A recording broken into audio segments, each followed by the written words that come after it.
Are you ready to take a bite out of the competition? Are you looking for ideas to make your business better?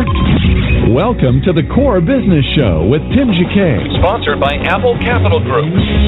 At the core of every successful business, you'll find people making a difference. And with each episode of the Core Business Show, we talk with those people, examine those ideas, and explore the strategies that make them special. Now, the host of the Core Business Show, Tim Jacquet.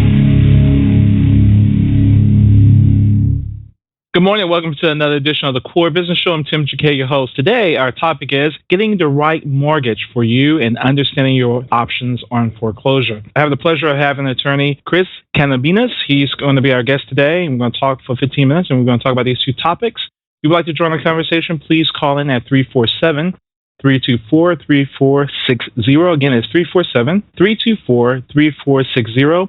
Or you can post your question in the chat room on the website, or you can email us at info@thecorebusinessshow.com. We'll be back in a moment. We're going to take a commercial break from our sponsor, and we'll be back in less than 1 minute. You're listening to The Core Business Show. I'm Tim Jacquet, your host.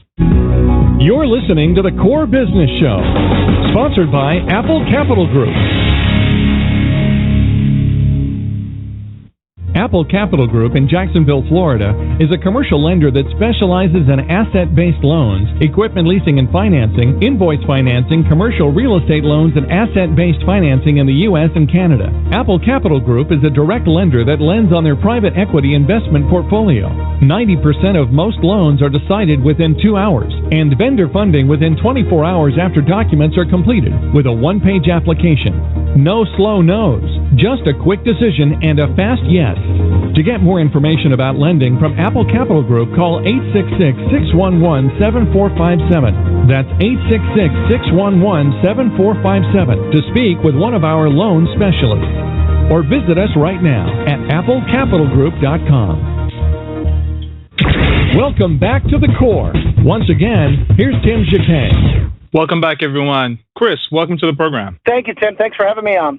I guess to begin with, our audience really love personal stories, how business owners, our speakers actually talk about themselves and how they got started in their careers. If you can take a moment, tell us about yourself, how you got started, and how did you get in this particular industry? Thanks, Tim.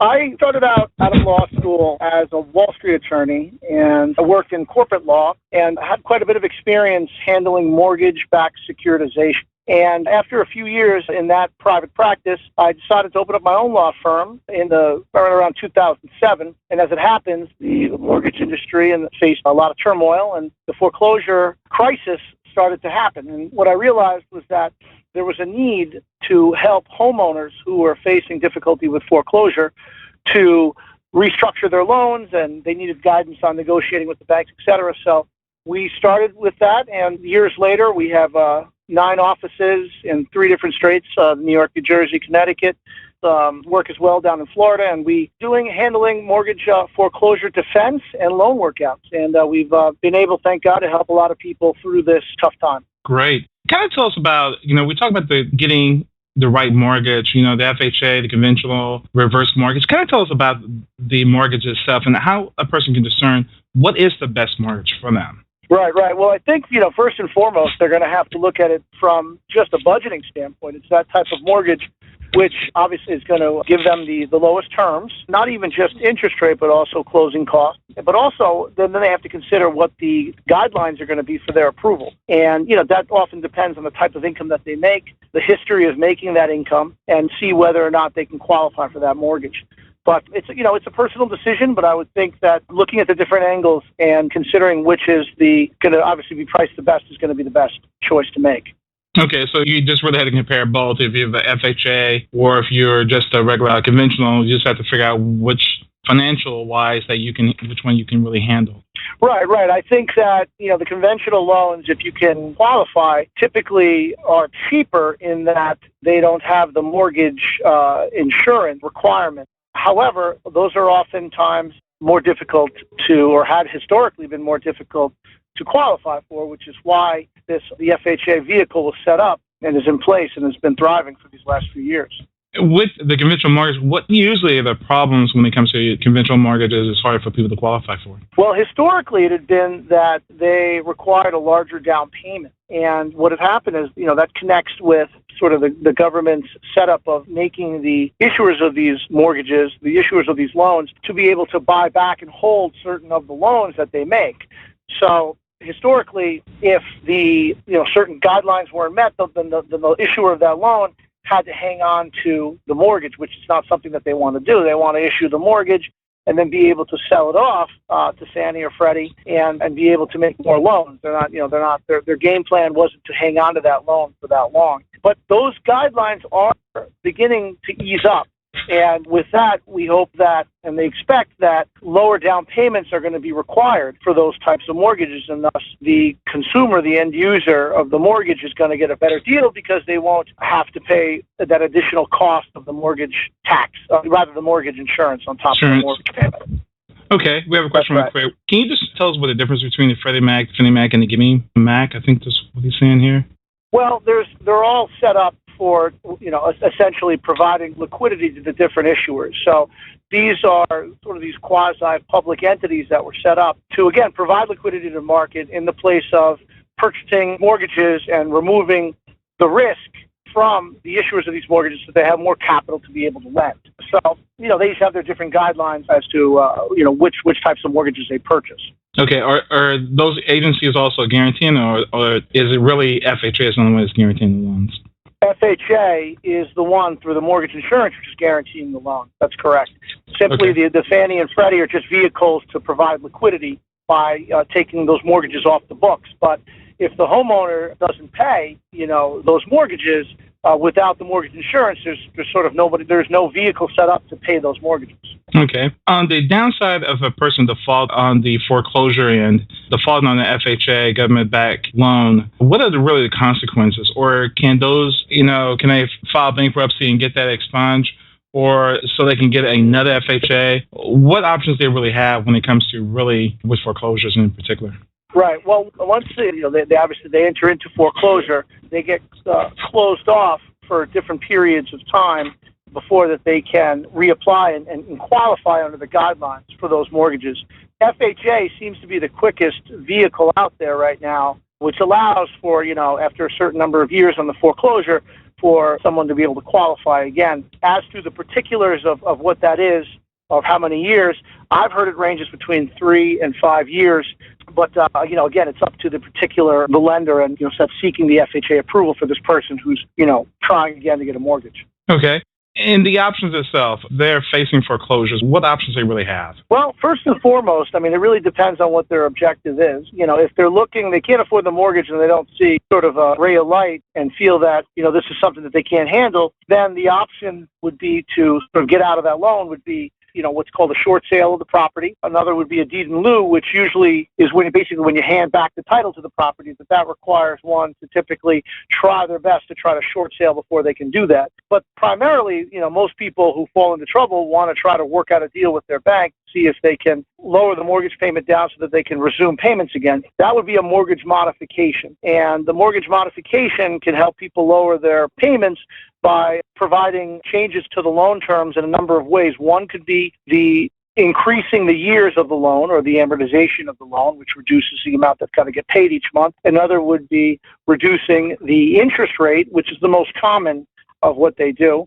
Third, in certain cases, sometimes they will consider either deferment or forgiveness of principal related to that loan. Wow. So again, that is, they can stretch the term, they can reduce interest rate, and the last one you said they can will take some of the principal off?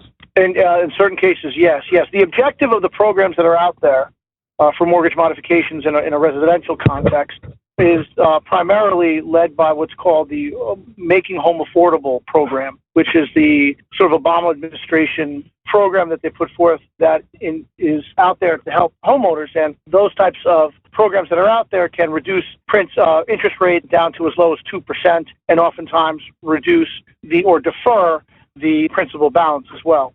Okay. What type of cases? Do they have to go to an attorney to get this done, or they really can do this themselves and trying to get the term stretched or to get down to a lower interest rate if they're paying 8-9% and to get some of the principal forgiving? There's no requirement that someone have to negotiate through an attorney. People can do it directly. There are guidelines that are set up.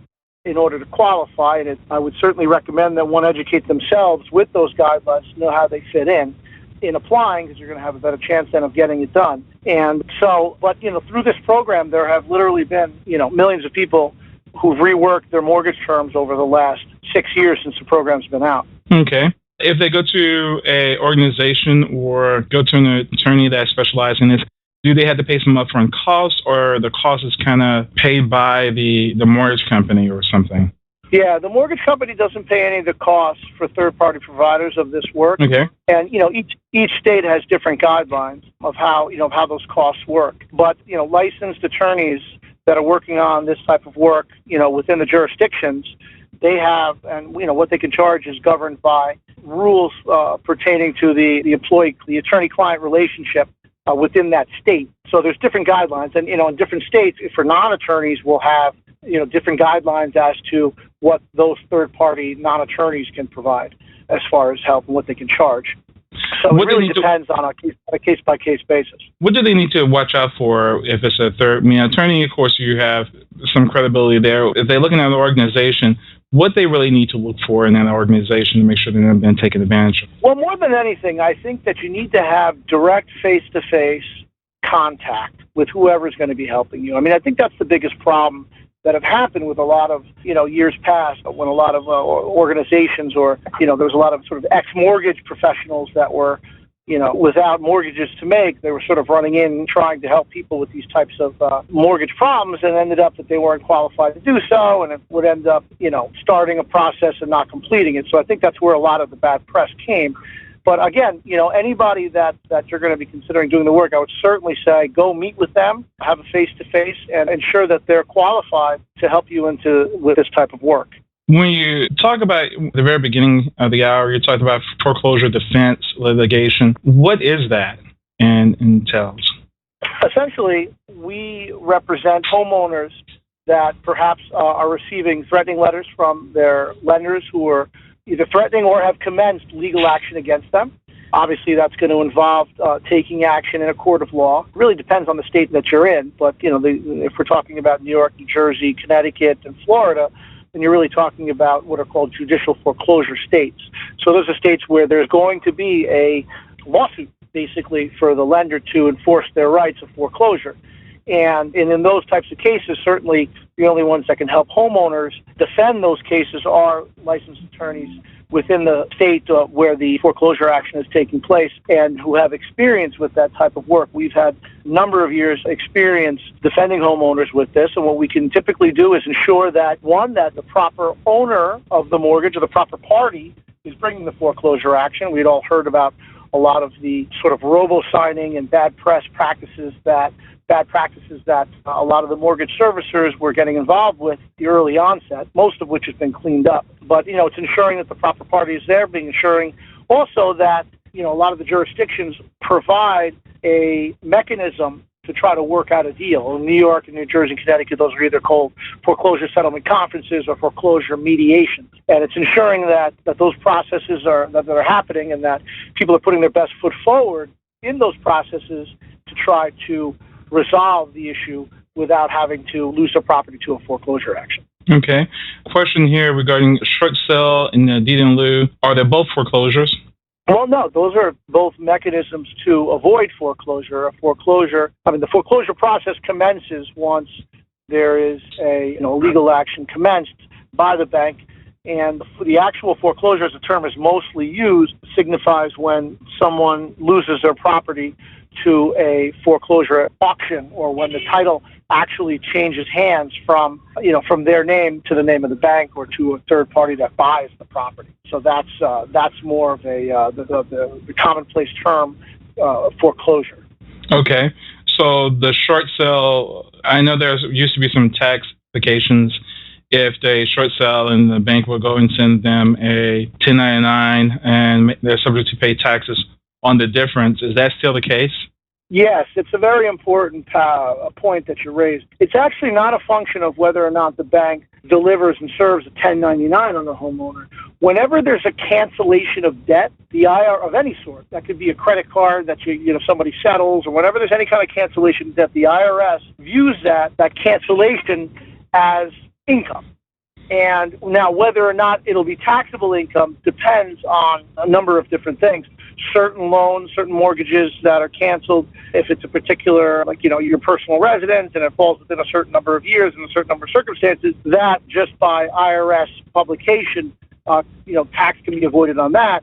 In other cases, if you can prove that your net worth is at zero or negative, that can also help you to avoid the tax complications. It's very important that anybody who's completed a short sale, who has any kind of cancellation of debt, really speak to somebody who knows what they're talking about and understands the issue. And I would recommend certainly a CPA or other tax professional to help you guide through this, because the consequences of not properly dealing with the reporting of that cancellation of debt could be disastrous. Okay, I can see that. And the deed of lieu is pretty much the same? I mean, if you give me the deed... That's correct. Most of the deeds in lieus, what you're seeking is something by the lender to agree not to pursue you for the difference that's owed.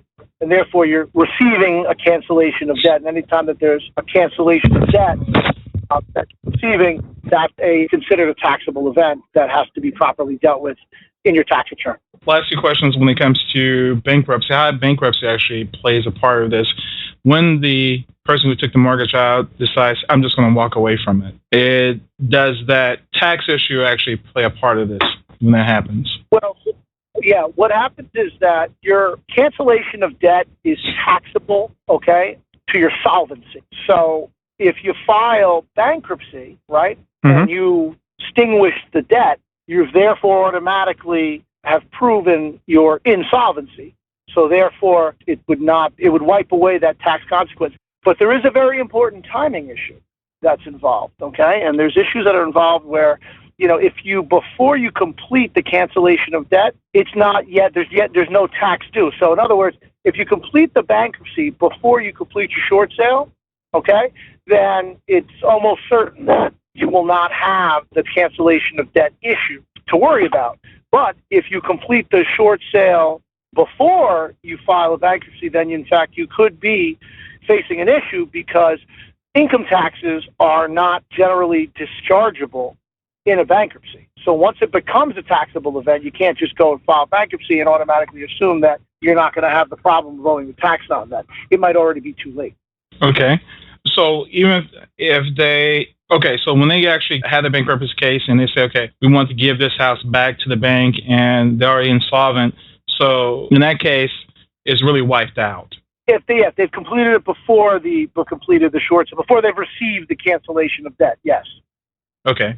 But again, every case is different, and when you're talking about taxes or bankruptcy consequences, it's essential that the debtor go speak face to face with an attorney or tax professional, because all circumstances are different. So I'm giving general information here, not any legal advice. No, that's fine. And I have a last question. They said after a bankruptcy and they go into a modification, does that play a part? Which is really interesting, because if they actually discharged from the bankruptcy and they gave the house back, then they go into a modification, they can't really be held liable for the debt. So I know it's a little technical, but I guess this person knows a lot about bankruptcies. Again, a lot of people had filed bankruptcy. And again, the term is, what's important to know is that when somebody files bankruptcy, and you're using it as sort of the common understanding that, somebody's giving back the house. That's not really how it works. In most bankruptcy jurisdictions, the only way to actually give back the house, that would mean to sort of hand over the title to the property. And most bankruptcy courts and bankruptcy court judges will not allow a debtor to do that through a bankruptcy. They'll allow you to get a discharge of the debt so that they technically no longer owe the money for the property, but the title remains in their name. So thereafter, if they go and then complete a mortgation, the documentation that they'll receive will specifically state that the mortgage, not, the majority of the time, that the mortgage, that what they're signing on for right now still doesn't obligate them to have to pay this.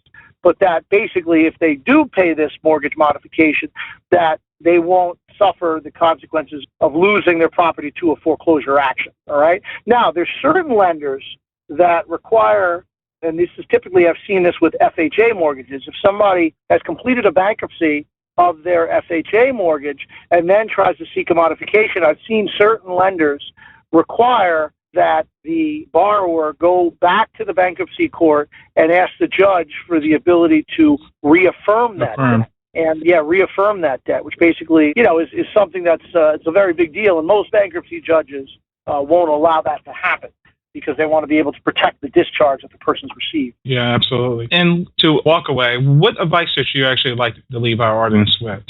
Again, I think what people really need to talk about in the event that you do want to actually walk away, there's two things that you really need to keep in mind about whether you're really walking away. One is your obligation financially under the note. And, that can be, again, wiped away via bankruptcy and, or via you completing a short sale or deed in lieu. But also what's important to note is that for those who really want to walk away from a property, it's essential that you make sure that you get the title out of your name. I think there's a lot of people that are out there that completed bankruptcy and thought that that was enough to remove all their liability with respect to that property. But what's happened, in fact, is that I've seen certain cases where somebody's completed a bankruptcy of a property, but the title remained in their name, and then lo and behold, maybe sometime after they received the bankruptcy discharge, somebody would hurt themselves at the property, and there would be a lawsuit against the owner of that property who is still on title. And that person is still subject to the liability of that because it's after their bankruptcy, and the title is still in their name, so technically they're still the owner, and therefore they still remain with the liability that came up as a result of that personal injury case. Wow, that's some really good advice. And is it really easy for a person to take that out of their name, and even when they get the property back? You almost had to do a short sale. No, unfortunately it's not. Again, that's right. It's not easy to get it out of the name because, one would think that, all right, the servicer will just take the property back. But a big problem that we're seeing is that they're actually not taking these properties back. Oftentimes, they don't want to disturb. It appears that they don't want to disturb the marketplace by adding another foreclosure to the market, and therefore these properties are just remaining sort of in limbo. And so, yes, again, I would suggest that you seek through to complete either that short sale or deed in lieu, and again, that the bankruptcy alone doesn't absolve you of liability that might still linger from being the owner of that property. Okay, so deed in lieu will protect them to get the property out of their name. Correct. Right. How can people reach you if they actually have any questions or about your services? Sure. They can reach us at 1-800-523-4762. That would be in the New York, New Jersey, and Connecticut areas. That phone number will work. In the tri-state area, we have a local phone number for that. Also, you can reach us at www.cabanillaslaw, which is C-A-B as in boy, ANILLASLAW.com. Great. Thank you for coming on the program. I really appreciate it. My pleasure. Thanks for having me. Take care. Thank you. Have a good one. Again, this is Tim Jacquet. You listen to the Core Business Show. Everybody, thank you for listening, and have a great day. You're listening to the Core Business Show, sponsored by Apple Capital Group.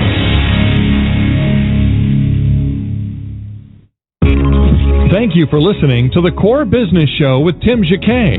For a free quote on equipment leasing and financing, visit our website, applecapitalgroup.com. That's applecapitalgroup.com, and fill out the information to receive your free quote. We hope you'll join us for our next episode, and remember, you can always get to the Core via iTunes. You'll find all our previous episodes there. Thanks again for listening to the Core Business Show with Tim Jacquet.